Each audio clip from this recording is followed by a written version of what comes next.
Hello, everyone. Welcome to Kvetchfest. I'm Jen, And I'm Debbie.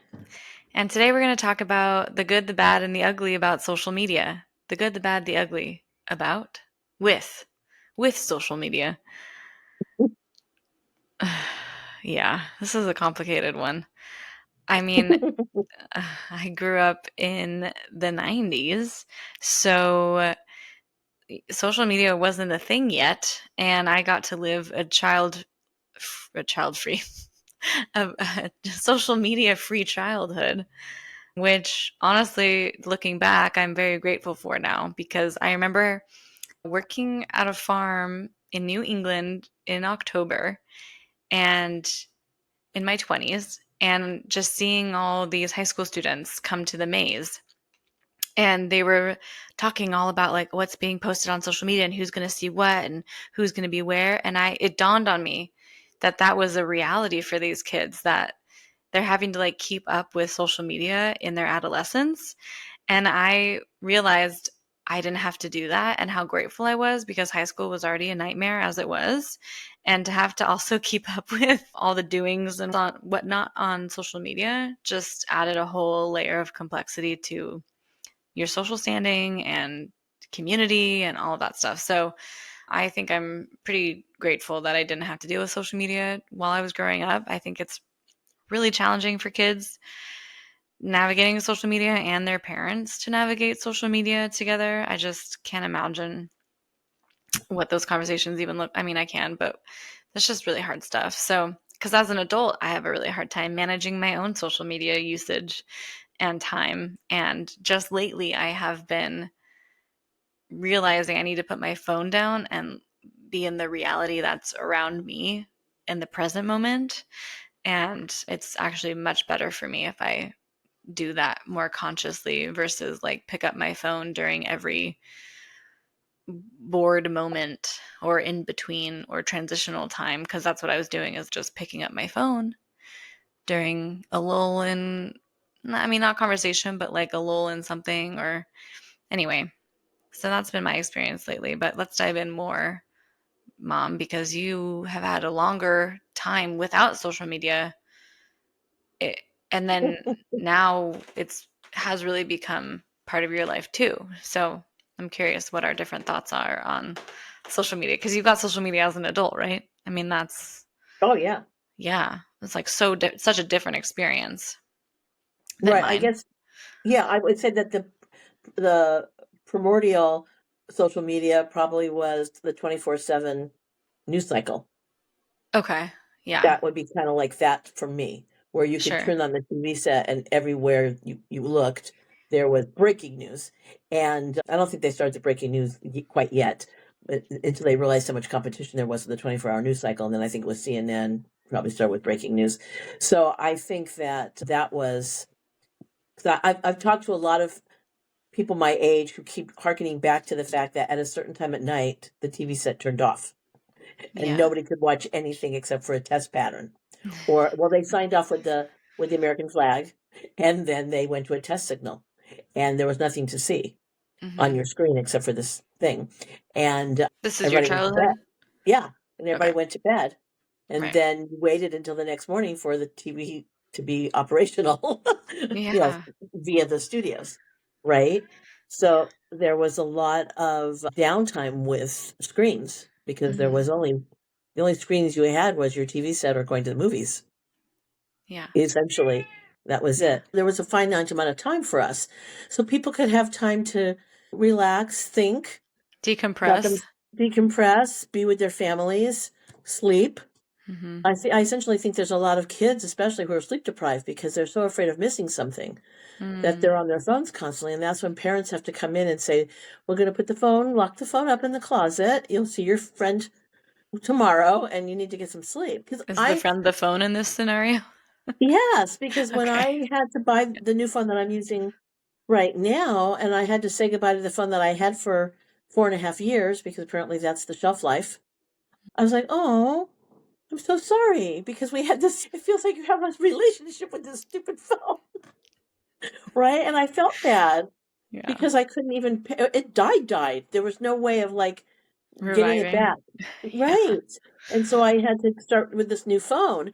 And I feel the same way. I know I'm probably ridiculous, but there might be others like that out there, like me. The same Yeah. thing with my Fitbit. I bought a new Fitbit, but I still like the old Fitbit, but it just Mhm. wasn't as convenient. So I still keep my old Fitbit powered up, and like if I'm going to work in the backyard or something, I'll put the old one on. So I mean, it's weird because it becomes a security thing Right. for you to have the phone. I mean, Yeah. I It always does. think back how it was before I had the phone, which was my very first brick, because was in 1994, right? In the And I car? found myself, well, there was a car phone, but the one that I could put in my purse was Okay. 1994. Okay. And I wound up thinking about all these years how I've had this, what I consider a protective device with me. Mhm. Whereas before, I just went places without being able to connect with anybody. And if I had to, I would have had to like pull into a gas station or a restaurant or what have you, or ask a business to use a phone, which Right. back in those days, many businesses allowed you to do that. Now, I know. It's that's like people look at you unheard weird of. if they ask you to use their phone or something. Right. Yeah. Right. So the idea of not being with your phone is sort of like panic inducing. Right. Yeah. So, and Like the you're phone is reachable. not even just a phone anymore. Sometimes I remember going to a phone store and the guy was telling me all these things that this phone could do. This was years back, and I said, "Can it just be a phone?" I remember And that. just Yeah. yeah, it can be a phone. I'm like, okay, that's kind of what. And we still call them phones, but Mhm. essentially they're computers. They're not Yeah. phones. But yeah, I mean, Yeah. seriously. Yeah. So I think that the now we have to build in this intentional time to move away from our screens and do a little bit of maybe self care and focusing in on what we might need when we don't really know because we're distracted all the time by, So distracted yeah, all the um, time. yeah. And my It's like phone two tells me, brains right, like, going yeah. back and forth. Yeah. It's Yeah, my phone frustrating. tells me how much I use that week, right? If my Mhm. usage is up, if it's down. And I realized when I retired, my usage went up because I Mhm. could sit in one spot for a certain length of time and finish something on my phone. Whereas when I was working, it was bits and pieces before work started, on a break, during lunch, right? Mhm. I had small snippets of time to be on my phone if I wanted to be on my phone. Yeah. But now I can use it whenever I want to, but I know that I go down rabbit holes occasionally. I try not to do that very often, but so that's just the apparatus that we use to get onto social media. Mostly it's our phones. We don't carry around a laptop and all that because it's very convenient, small, and you can stick in your pocket. But the whole what social media and with the analytics that comes with it, we're not really even seeing a broad range of social media. We're Mhm. seeing social media that's customized to what we've clicked on, and then we get bombarded with all the customization of that. Yeah. And so I'm sure I'm not the only one who's done this, but especially on airplanes, and I just was on one where I'm sort of a voyeur Mhm. to other people's screens, and Yeah. I'm seeing things on their screens that I don't see when I'm on Instagram or Facebook or TikTok. And I'm like, Yeah. oh, well, this is because it's customized, and I know it's customized, but I Yeah. think it should be less customized so we could see more of a broad range Yeah. of things. Well, yeah, I think that's true. I also was just reading someone saying if I'm going to be on social media, I want it to bring me joy. And so I should be able to curate it how I want to. And I was like, just like your real life, I think there's a lot of we want diverse voices in our feeds and we want diverse voices and people in our communities. But I also think sometimes we just want not to create an echo chamber necessarily, but just to have that community that you want, either both online and in person. And I think that's a hard thing to navigate sometimes because I struggle with that too, where it's like I'm trying to get a broad range of voices and experiences so that I don't just continue down my own thoughts and biases, but really challenge my own beliefs as well. But yeah, it's hard. It's like what is the right answer to this, and you have every right to personalize it how you want to.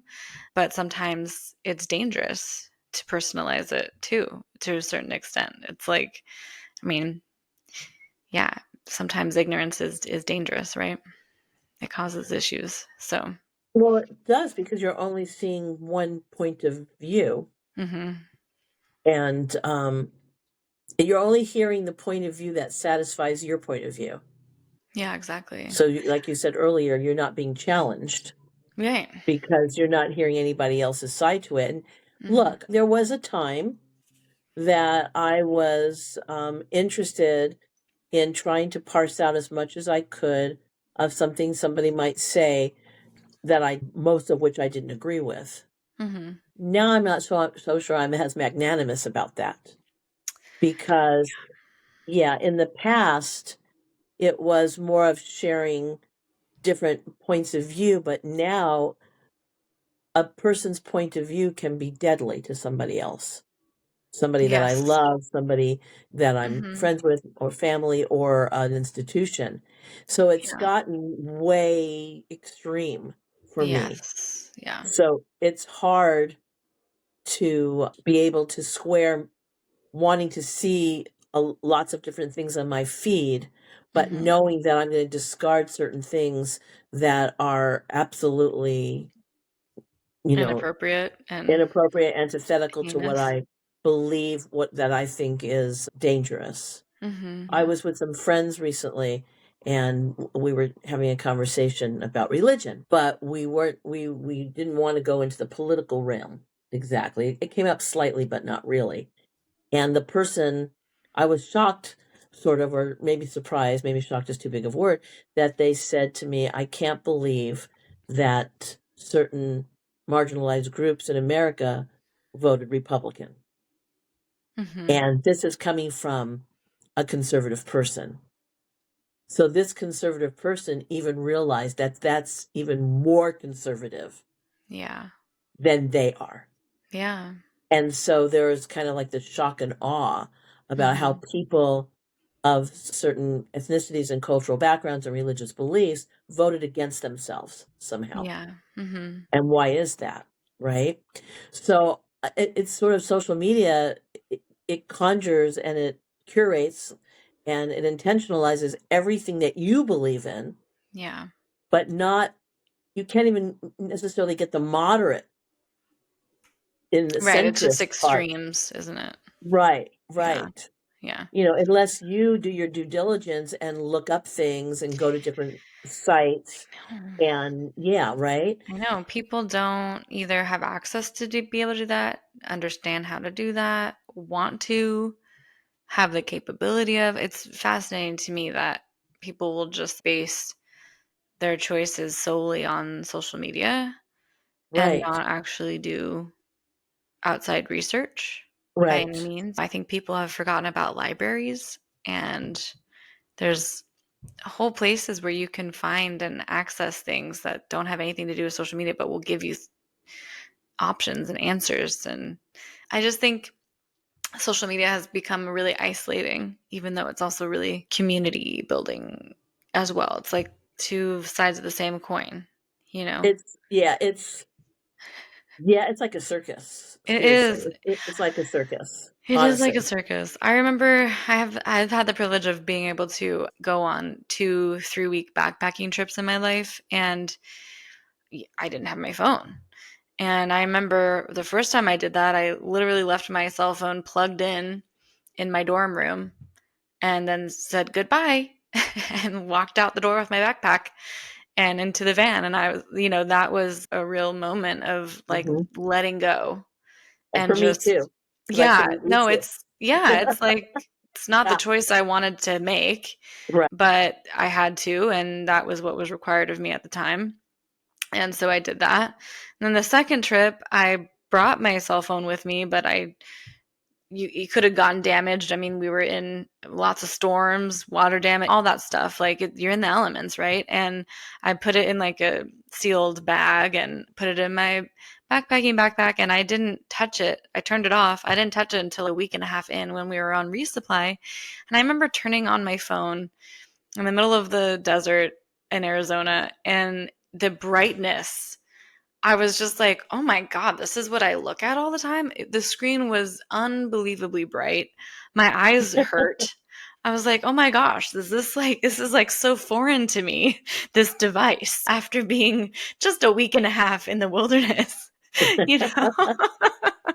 So it's amazing how much humans adapt to these devices, and also how easily you adapt to not having them, because it was actually really freeing to not have the phone, I think. And that was still even the beginning of social media still. I mean, I think that was 2012.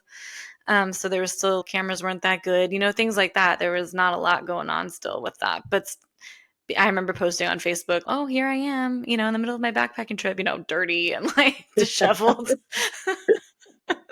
you know so I mean, in Right. that way, social media is really fun because you can share with people like what you're up to and what you're doing, and I want to see what other people are doing, things like that. But I think there's a lot of missed opportunity with social media, in the sense that we want to curate it to show our best selves and not show hard things, but then you get chastised for both. Like, if you only show the highlight reel, then you're not being authentic. And then if you show up to social media crying, then like, it's so pathetic, and why should we pity you? And it's like this constant ping pong effect of being a human. And I think social media really misses the mark with nuance. I don't think it really translates well. And I think if there is nuance there, people are just really stuck in this binary thinking on social media for some reason. But I think, it's funny. I know you just got on TikTok, right, Mom? I saw you. Yeah. I saw you start following my videos. Well, you're my daughter. Of course I have to follow your videos. And I was like, wait, just tell me. Did you just go on TikTok for me because I was making videos, or were you curious? I think I had been on TikTok once before, Yeah. and then I just felt like I couldn't manage all this stuff, and I totally took Yeah. myself off of Twitter, which is now X. Yeah. But I did that. But I figured Instagram and Facebook were probably the only two that I was really going to see people that I knew and wanted to connect with. But then when you started your thing on TikTok, I'm like, okay, I'll go on TikTok. And I do have friends that are on TikTok Yeah. So for in me, my age TikTok, bracket. because your age bracket, yeah. I mean, no, Yeah, everyone, a lot of different yeah, ages are on TikTok. I right, mean, right. I know TikTok gets a lot of hate, but I have found it to be really cathartic for me, especially, I mean, a lot of my videos, I'm the unemployed expert. So I talk about my disdain with being unemployed and going through the hiring process or finding jobs. And I've just found like a really nice community there who's like very supportive and in the same boat as me. And I think that's what I'm after anyway, is just finding people who can commiserate with me. I know that's not always healthy, but we are Right. Kvetchfest. We do like to complain and we like to commiserate. Okay. So I found my people there. Okay. I gotcha. Yes. Well, Not to say that that's all I always talk about, but pretty much, because I don't know, that's what's on my mind a lot.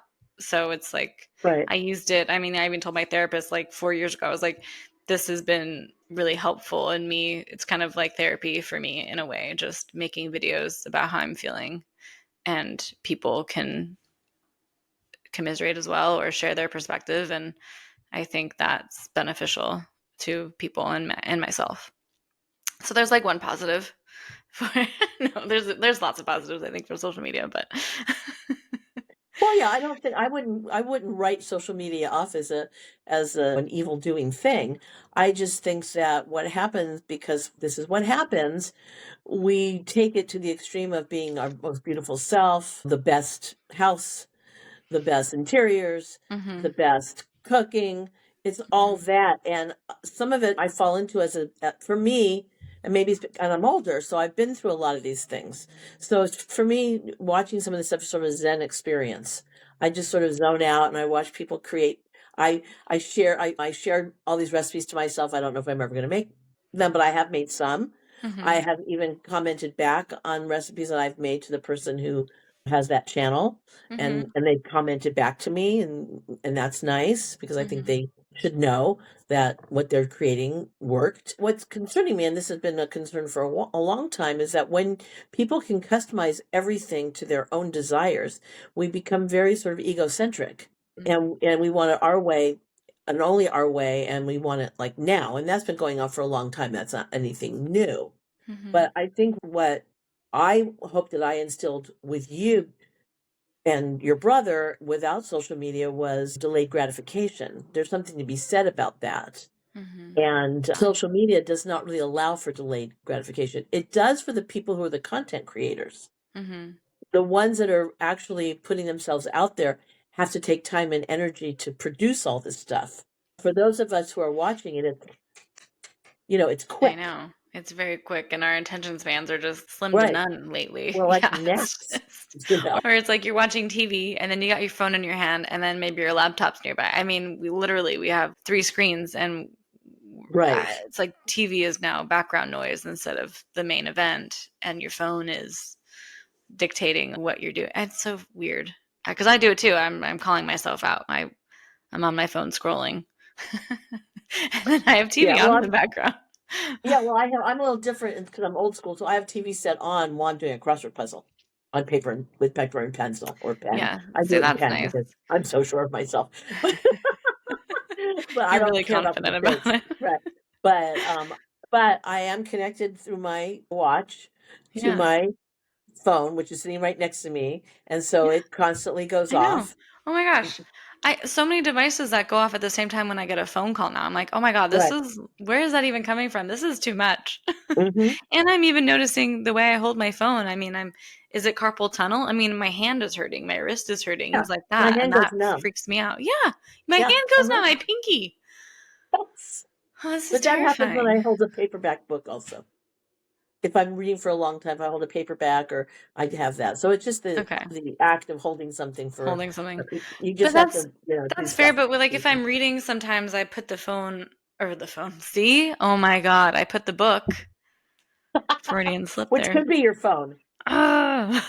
which could be your Kindle or however you're Yeah, getting it your could. book. But Yeah, it it's could like be. I'm trying to get away from the screens, mom. So I'm trying to lean into paper and tangible, tactile experiences in my Right. life. That's not just Right. a screen where I'm a passive observer of life, trying to really get Right. in there, get dirty. But yeah, I put the book on a I can't think of words right now. I put a book It's on all a because of pillow. social media. It's fried your brain. Honestly, I think this is what's happening to me. We're But seeing me lose it in real time. Okay, everybody, don't panic. That's what well, it looks here's the like. thing. Look for the signs, okay? Your hand starts to hurt. You can't think of words. Your attention span lowers. You Too much start a social media. podcast. Oh my gosh. Those are all the symptoms. Those are the You're symptoms. going down. You're going down. Social media-itis or something. I don't know, unless it's screenitis. I don't know what it's Yeah. called. Earlier, you talked about people not wanting to go to libraries or they if they don't have access or if they have access, not trying to delve deeper. And I think that's the whole point. And I'm not saying I do a lot of this all the time, but my intentionality is if I see something on social media that even if I agree with it, Mm, I want to find the history behind it. And I think this is where we are lacking yeah. is that especially in America, we don't go back and see how is it that Hmm. we're doing this today based on what happened 30, 40, 50, and many years beyond that. And Yeah. I think it would be great. And I know there are some apps you can use, but it would be great on social media if while you're reading this, some kind of history popped up. Yeah, like facts. Yes, yeah, like that. That's what they're called. I mean, I was teaching my students at the last couple of weeks, like, we're reading a nonfiction book. Nonfiction books are books that are factual. I was like, oh my God, that is the main issue on social media right now is what is a fact? Like, people Right, are gaslighting themselves into realizing or thinking that these things aren't factual. Scientific based evidence is going out the window. right. I mean, it's like that movie Idiocracy. I don't know if you've seen that movie, but it's like No. everyone becomes dumb and so the world goes to shit basically. I mean, that's kind of maybe what's What's happening. going on? I mean, Well, we were watching the other night, I think it was Sunday morning. We watch it at night because we tape it. And the kids in Finland, from the time they're in kindergarten all the way through school, learn how to synthesize what are good websites, what's factual, and mhm. what's not factual. Yeah. And I know we're doing a teeny tiny, I mean, in my classroom, and what we were told to do is try to have that going on in our classrooms, but there wasn't. I think what's happening now is there's much better curriculums for that. Yeah. Not in the United And States. I'm gonna say it, maybe right, not. I don't know. right, Finland seems to have right. a better Well, educational maybe system, but there are anyway. now that because I've been out of the classroom for a year and a half, so I don't Yeah. know what they're doing now. But Mhm. I know we had to try to teach the kids what looked and made sense and what was completely made up. They are starting at a much younger age Yes. in Finland because they realize because they've got They've got the iPads enemies or around whatever. them Yeah. that are jacking Oh, around with their politics as well, I see what you mean. Mhm. right? And they Mhm. need to explain to the kids what is actual news and what's not actual news, and what's Yeah. actually happening, what's not actually happening.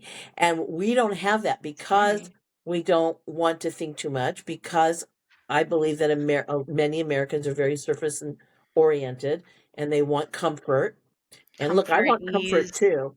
Right. They Yeah. want a lot of ease. They're more concerned about, in my opinion, this is strictly my opinion, but what I look around to see is that the security is in the car, the house, the purse, the clothes, Mhm. and what sports we're into or what Mhm. concert we went to. There's not enough having deeper conversations about what's going on at school. Yeah. Is what you're learning something you understand? Can we talk about Mhm. the history of that? There isn't Yeah. a Yeah. lot of that. And I No. understand the false sense of security that those things give to people, because I Mhm. feel that too. Because we don't want to live in fear. And I get that. But Mhm. knowledge is so powerful and it's so confusing. I mean, I bet you have had this feeling. I've had this feeling too, where I was handed something to read and I didn't get quite through it. And all of a sudden, they want me to start doing something. And I'm like, wait a minute, I'm not exactly sure how to tackle this because I didn't get enough time to look at that. Yes. Right. And there's a Yeah. sense that you have of confusion around it because you Mhm. didn't get enough time with the base idea before you went to create whatever it is they asked you to do or write something or whatever. And Yeah. so if you're ignoring and only listening to the tip of the iceberg, then there is sort of this feeling, I think, of confusion that Yeah. we mask by doing things that are more pleasant for us, Mhm. feel more secure to us. If I just had this purse, or I make sure I live in this neighborhood, and I'm majorly talking about mostly white privileged people, let's face it, Yes. Yeah. right? Mhm. Yeah. So just the idea that social media is so confined to your own belief system because of the kinds of clicks that you're clicking on things. Like, for instance, Mhm. if I click on 5 recipes in a week, all of a sudden I'm deluged with Inundated. recipes. Yeah. If I look at a lipstick, now I'm looking at all these lipstick companies, Mhm. right? If I'm just curious about something, it just becomes flooded with that. So when I go through especially on Instagram, if I start going through my feed, I'm like, where's all this other stuff? But Yeah. I'm only getting the things that I looked at or something I'd already purchased. And that's how they're judging what I'm interested in looking at, where that may have been a momentary passing fancy, Right. See, now when like right? when I look at something, I'm like, okay, well, if I forget about that product, I'll be reminded about it on Instagram. So it's like one Right, less thing to think about. But I think that's how we treat our lives. Is I have a degree in political science. I really care about human rights and all this stuff. I'm also tired. I mean, we're all tired. right, We like don't get a chance to really slow down. Capitalism is a grind. We have families to feed and take care of. We have friendships to be with and be a part of. We have family. Like there's jobs, relationships, your whatever. It's like there's so much on a human's plate these days that it takes extra effort to go out of your way to learn about a candidate, to learn right. about what's on the voting document.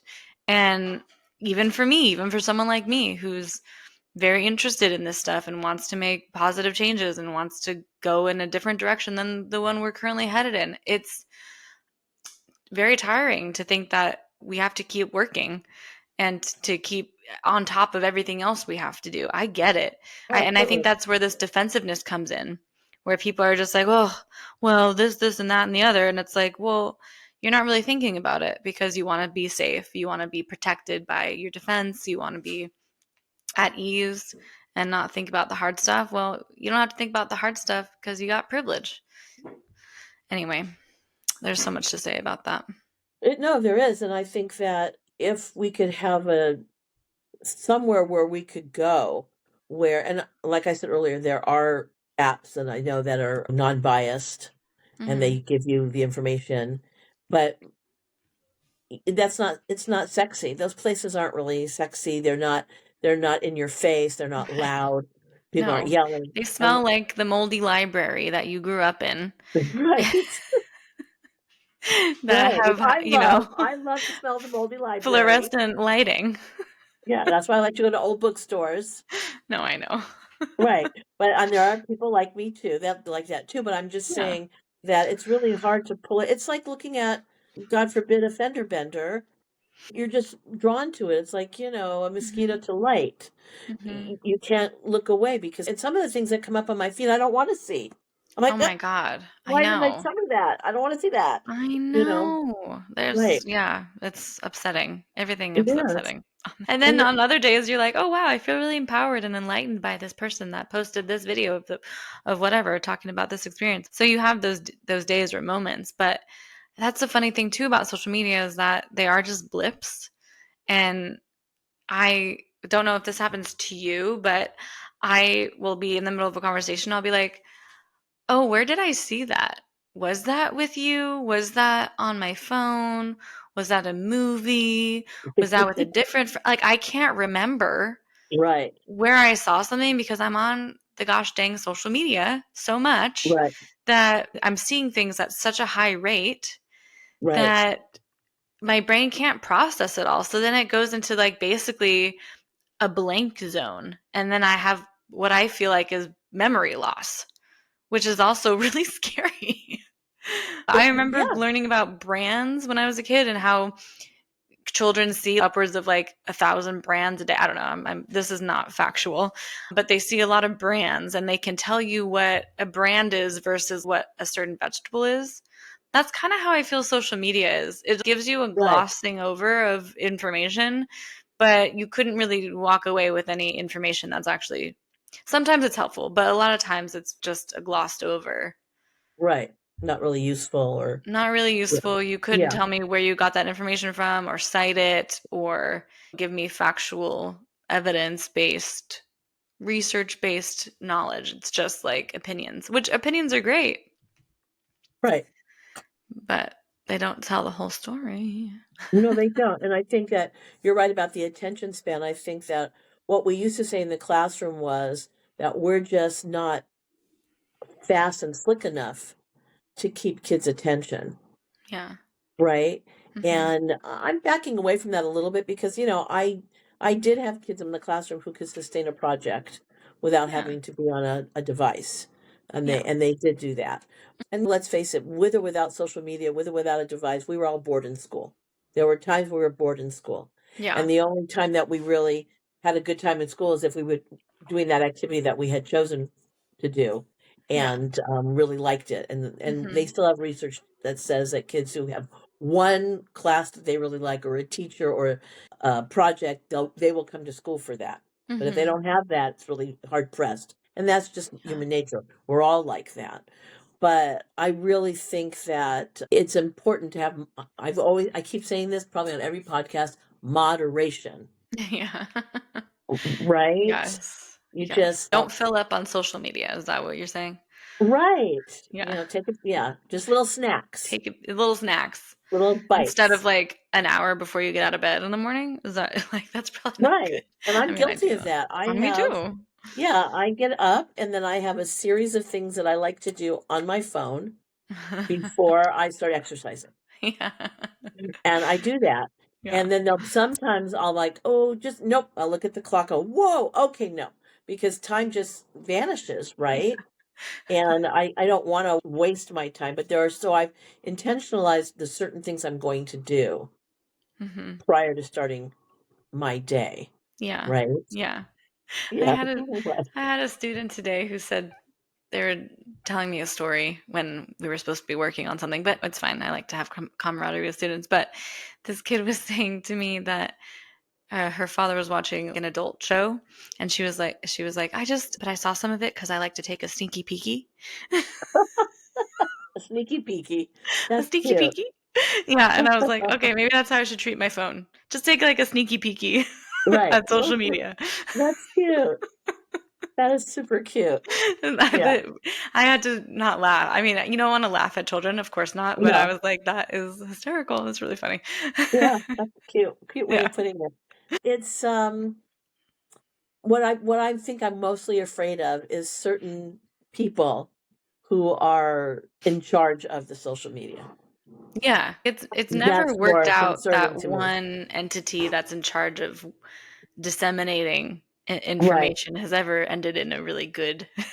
place. So Right. yeah, perhaps the downfall of democracy is going to happen because of social media or because of how it's treated and manufactured and who owns it and runs it. I mean, that is highly No, I think problematic. Yeah. we've seen that in news services, and we'll see that. Mhm. And the other thing is what if you are basically trolled through your social media, and that's a concern because if you're going against the government, let's just say, Right. you may wind up 6 feet incarcerated under. Oh, or that, sorry. or That's or got dark. Yeah. Mhm. yeah, or in some kind of internment camp. Right. There's concerns about that. Oh gosh. I've read enough apocalyptic themed books and watched a lot of apocalyptic themed shows to know that, and our ancestors lived through a major apocalypse in their lifetime. So Right, it feels pretty, I don't want to say similar, but also right. how prepared do we need to be? Well, I mean, I know people right now who are leaving. Yeah. I mean, they're not staying, Right. and they have made that decision and they're out. And I feel like, wow, I think it takes a lot much longer to the fear. I think the fear that we have is like watching a horror movie or Mhm. whatever it is, reading a book. Is that fear like, oh my God, this is happening, it's encroaching, and I can't get out fast enough. And if I do get out, I have to leave everything that I've worked for, everything that I've created, everything that I've produced Behind. behind. Yeah.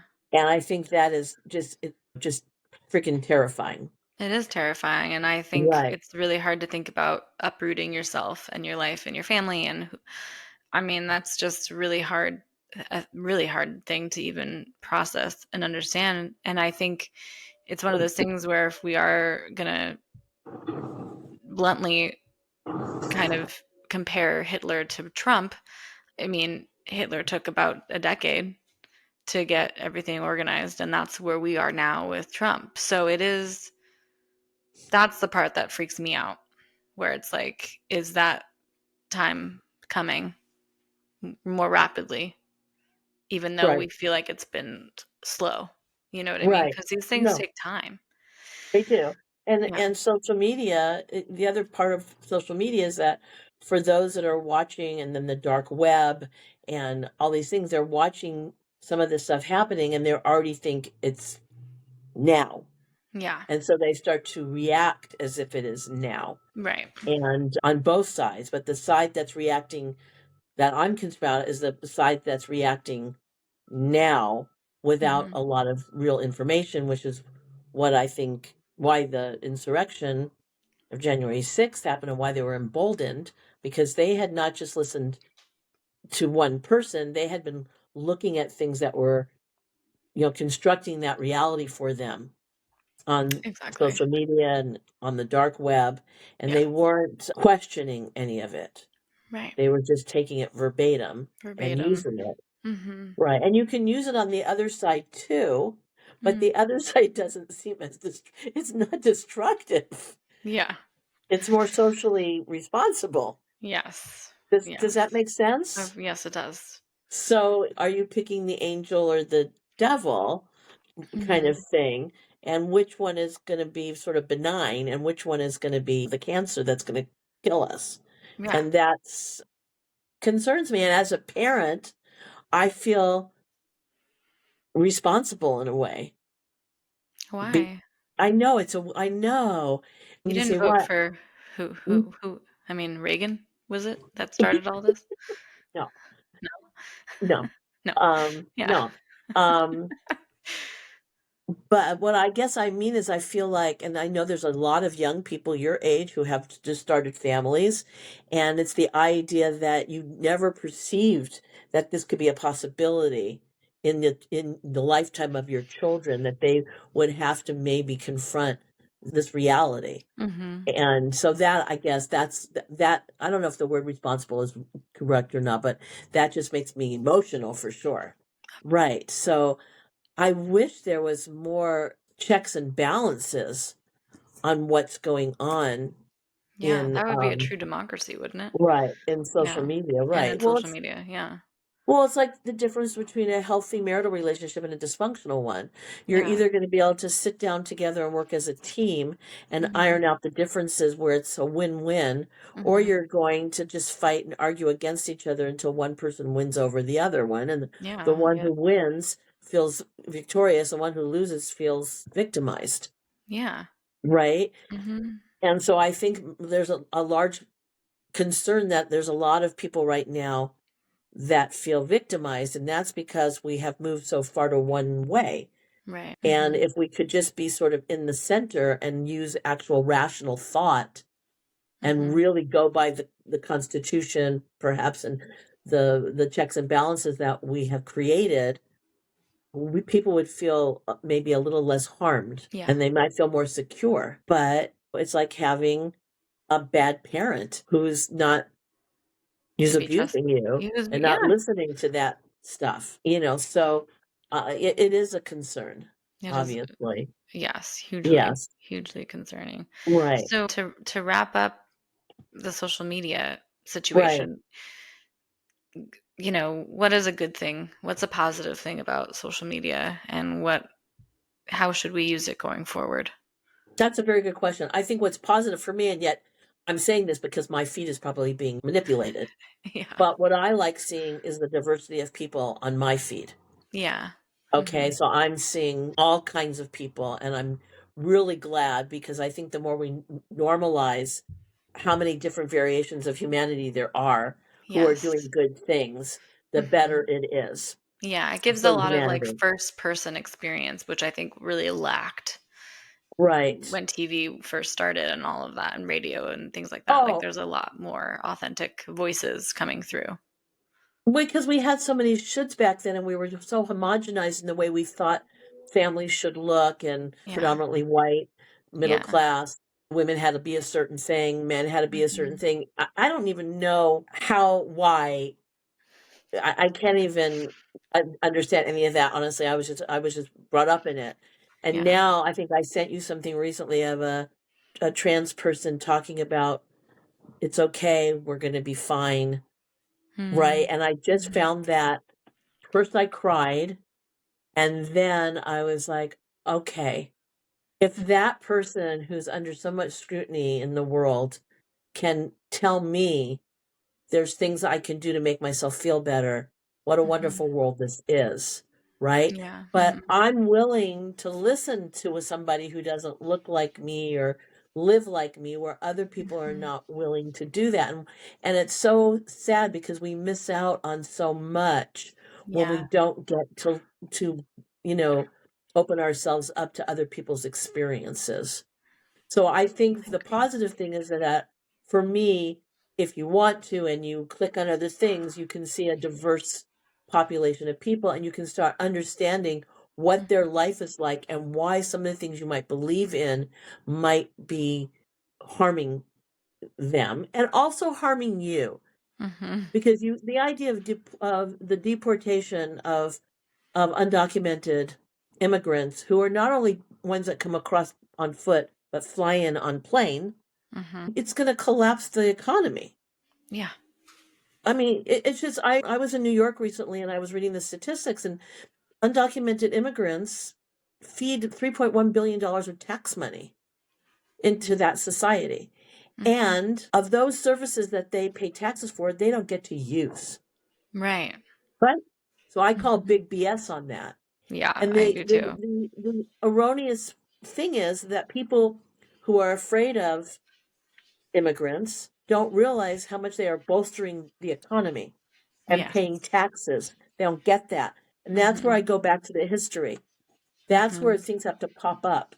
So Yeah. I think if you are willing to click on things that are not something you would normally be interested in and start Mhm. to interest yourself, you're going to see a broader range of ideas and have a better understanding. So to me, that would be the positive. Mhm. I The agree. other thing is seeing multi-generational humans doing Mhm. really amazing things. Yes. That's what I love also when I go on my screen, whichever Yeah. one that is, and whichever service I'm using, whatever platform, to Yeah. see older adults doing amazing things and seeing young people and the innovations that are happening that Mhm. we never see on the news. We Mhm. don't see science innovations and writing innovations and any of that stuff. We see celebrities and athletes.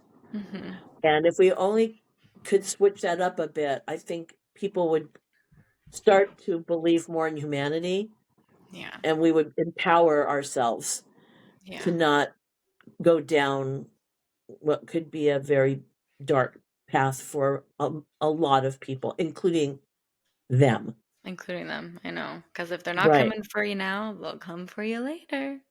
That's So right. that's you're always next. That's the problem. Anyway, Yeah. that was a dark way to end it, but I think there are a lot of positives with social media too, and I think a main one could be organizing and community building, and so reaching out to people that are different from you and reaching out to people that are in similar circles and building community because that's what we need the most right now. We just need to Right. continue building community and literally reaching out to your neighbor who's next door, who's a real person, and Yes. introducing yourself, and then also follow them on social media if you want to. Right. And follow on social media, but write some letters Write as some well. letters, yeah. That helps. It does help.